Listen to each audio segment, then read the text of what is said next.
In our last video, we left off with the statement that if you believe in meaning, love, or anything that takes you beyond yourself and what you can perceive with your five senses, then you believe in a transcendent reality or God. Now, some people might object to this statement and say, well, hold on a second. Um, you don't need to have transcendent reality or God to explain the experience of love and connection in human beings. Some people will point out that the feelings of love and connection may simply be the product of natural selection, right? Evolution through natural selection.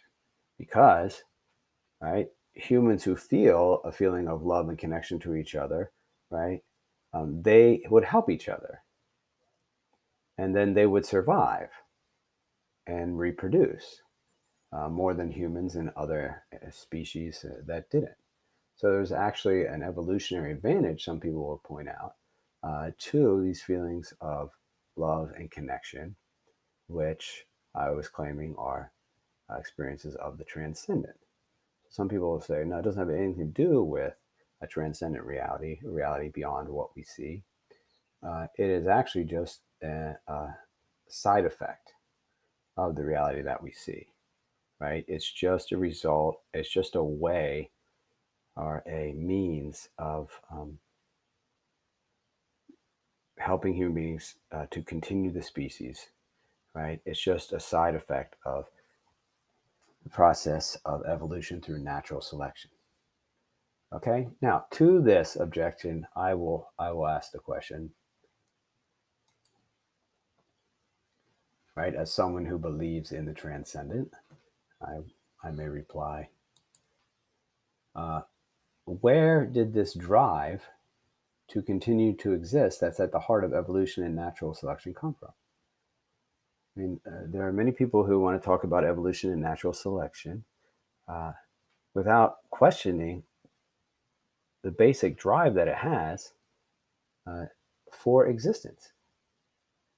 Like, why, if the universe is developing or changing according to these principles of evolution and natural selection, which allow the survival of species that develop traits that are allow them to pass on their genes. What is this all about? Why is there a drive towards life, towards existence, right? Why does life want to be alive? Why do species try to continue themselves? Why do organisms try to pass on their genes from generation to generation? What's this prejudice or preference for existence? That's an interesting question. Why do things want to be, so to speak? Why is there a drive towards life and um, continuation of life? This is very interesting. Second of all, if you tell me that uh, the feelings of love and connection that human beings feel are the result of the process of natural selection, then it seems to me like you're saying that the process of evolution through natural selection has resulted in complex forms of life, right? That do what? That manifest the conscious realization that life itself is dependent on love. Now, that's starting to sound like a rather religious or transcendent statement, right? That the more we love each other, right, the better chance we have to live. Life is love, or love is life, right? It's starting to sound pretty spiritual, isn't it? Um, or I could say it sounds like you're saying that it's the nature of the universe to produce conscious beings and teach them to love one another, teach them to love each other, right? If we look at human beings now that we have these weapons that are capable of destroying the planet or the species, like it's literally a matter of life and death. Like, if we don't learn to love each other, we will die. It'll be the end of us, right?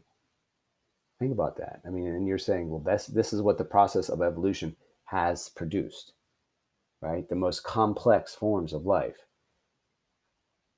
are the ones that have this realization, conscious realization, right? Something we can know about, think about, ponder, that we need to love each other, right? That love is necessary for the continuation of the evolutionary process.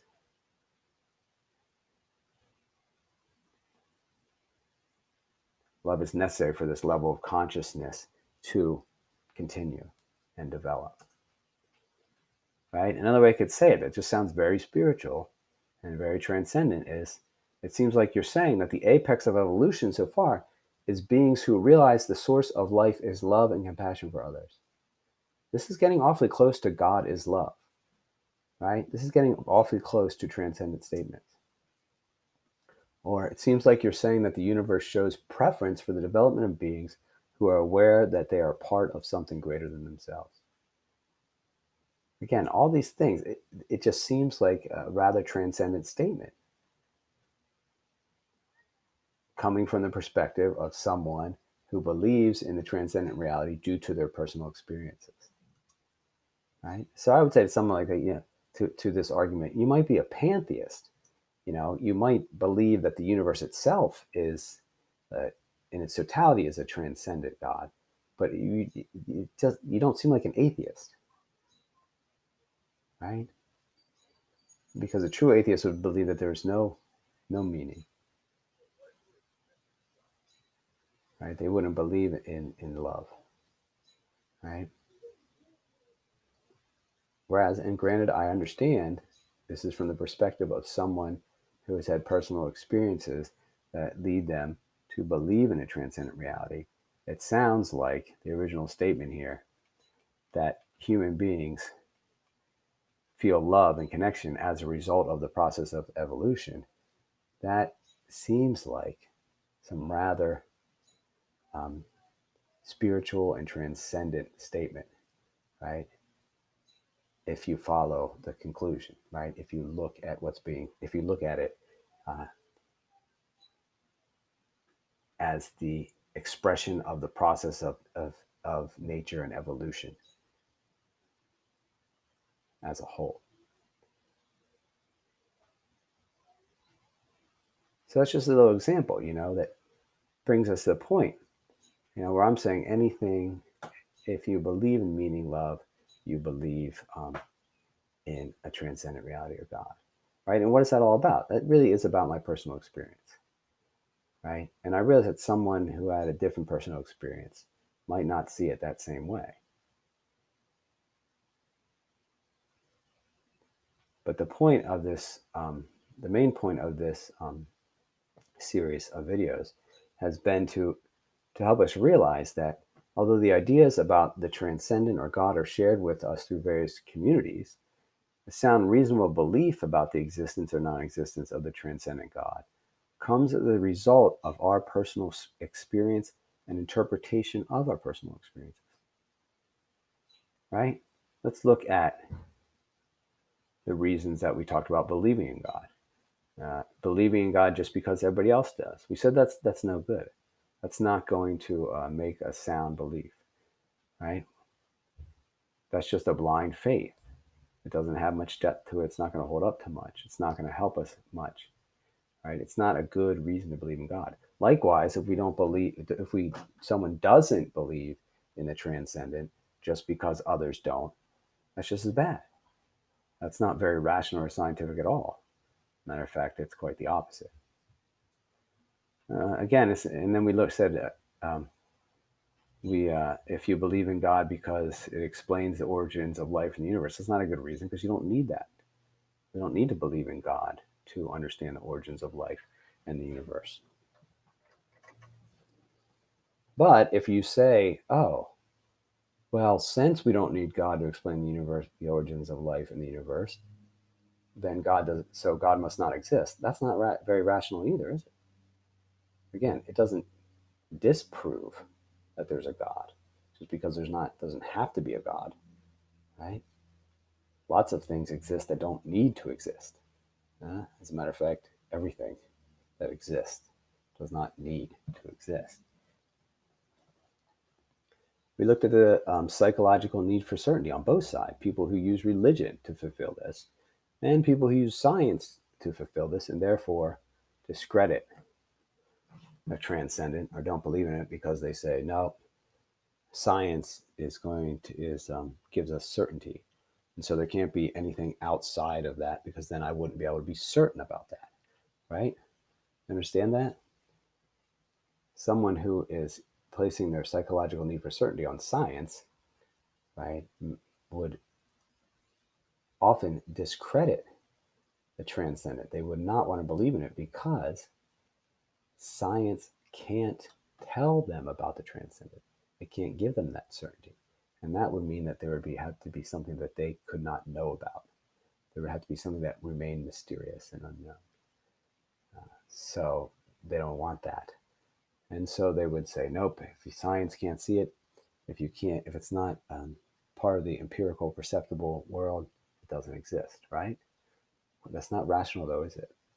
You can't prove something that you can't sense doesn't exist. Religiosity, right? I said probably the worst reason to believe in God, to justify your own self-centered desires, using the idea of God to do evil.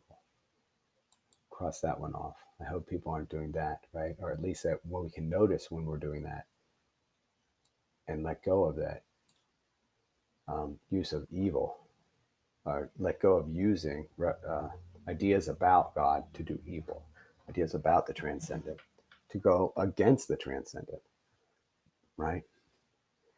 And that's what we'll talk about the whole second half of the course with loafing, right? The difference between religiosity, worshiping your own self-centered desires, and true revelation, right? What the transcendent is actually sharing with us. So again, I said it was understandable that people would condemn religiosity, but the mistake there, sorry to use this term, but it's like throwing the baby out with the bathwater, right? You say, oh, people have used this idea of God, people have used this religion to oppress people, and then that, which might be a very good and accurate critique, might be something that needs to be brought to light, right, for the good of all. But if we then say, and therefore everything they say is wrong, right? It's as if we say, well, they're not practicing what they preach, so what they preach is wrong, right? Things like that. That's not necessarily so. People, just because people do evil in the name of the transcendent or in the name of God, it doesn't mean that God or the transcendent is evil or that God or the transcendent doesn't exist. It's just the same way that someone can slander a person or do evil in the name of someone or do something with a false endorsement from someone. They might say, this person, wants us to do this thing or something. And then you find out later that person did not want that. That person didn't believe that at all.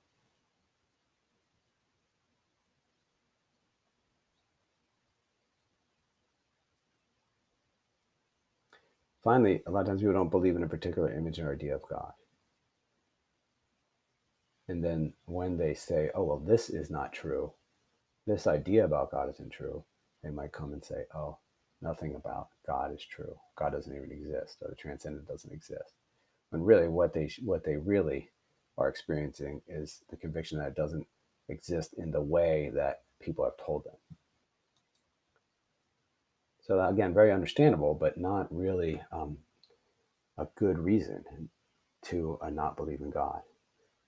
Not a altogether rational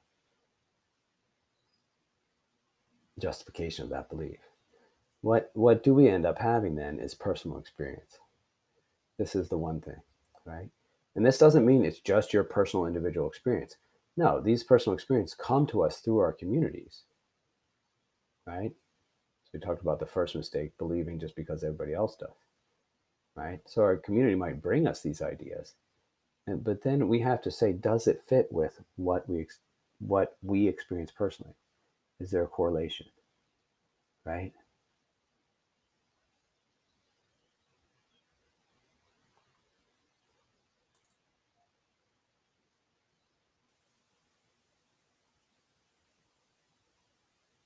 So over here, like in Christianity, God is love. Is there something within our own personal experience that makes us think that, yeah, that the ultimate reality or the transcendent reality, or that which creates and animates the world, is love? Is Does our personal experience correspond with that, right? If so, then we would believe in the transcendent in the way that it's described in this case, right? That God is love. If we didn't,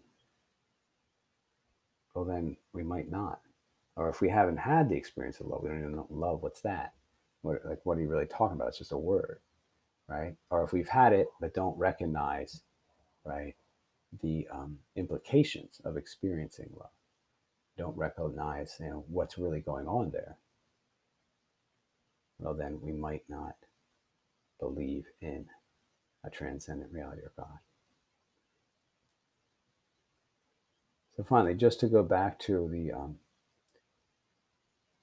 opening points of this series of videos, right? It's not the the main thing I want us to look at here is that it's not irrational or unscientific to believe in the existence of the transcendent God,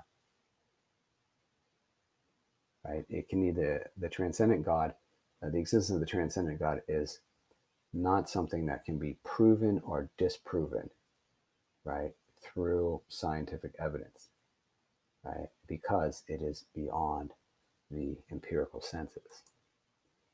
We can, however, know the transcendent God exists through faith, right? What's that? That's belief in something we have a reason to believe in, but we cannot definitively prove, right? And that's all going to uh, hinge on our personal experiences and the way we interpret